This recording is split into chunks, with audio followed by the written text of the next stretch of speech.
afternoon, Fayetteville. It's great to be back in North Carolina, and it's especially great to be at a community college because that's where I spend most of my days, at my own community college in Northern Virginia.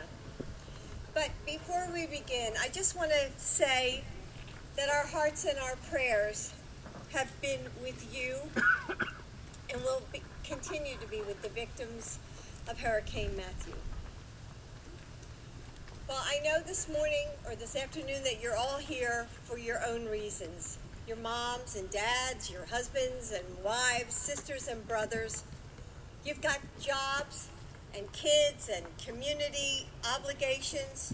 You've got families to take care of. You have soccer games, Girl Scouts, birthday parties, yard work and laundry. And Halloween costumes that I'm sure a lot of the young kids are figuring out what they want to be this year. I can't believe that it's already October. But, you know, you found the time to be here today because it's important. This election is so important. And I share your feelings. You see, I'm not, as Susan said, I'm not a politician. I'm a full-time teacher. I'm still teaching, and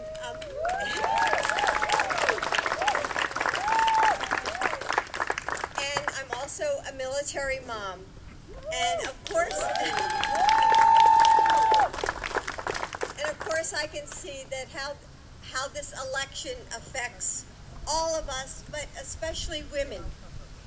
And even if I weren't the wife of the vice president, I know that I would still be engaged in this campaign just like all of you are engaged.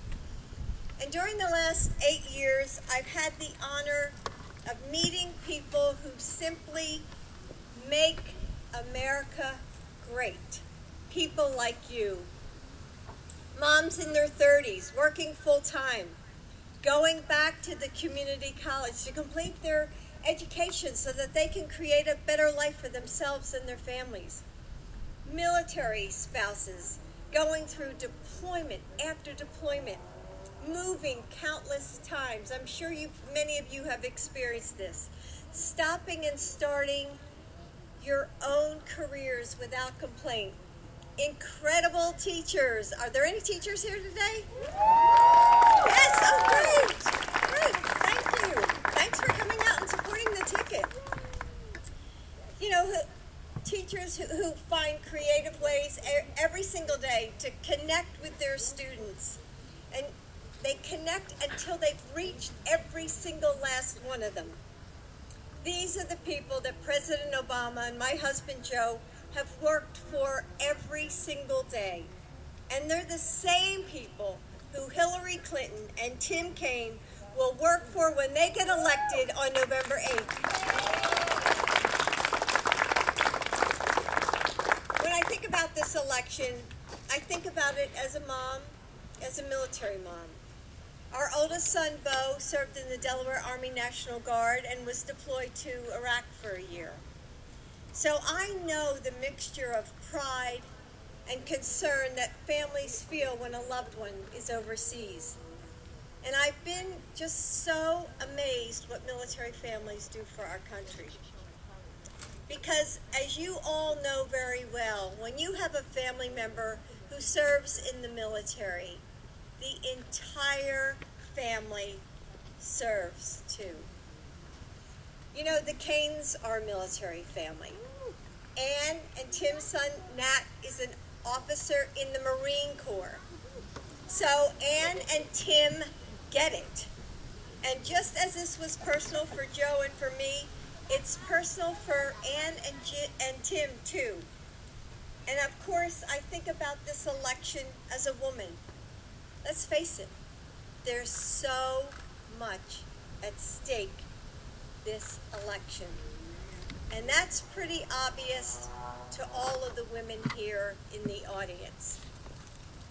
I don't know about you, but over the past couple of weeks, it's become even more clear to me that we really can't go back. We can't go back and refight those same battles that we fought now for decades. We just can't go back. And for women of my generation, and I see one or two of you out there in the audience, one thing is for sure, we know how important it is for us to be treated as equals, with dignity, with respect. And that's who we are as people. That's what makes America great.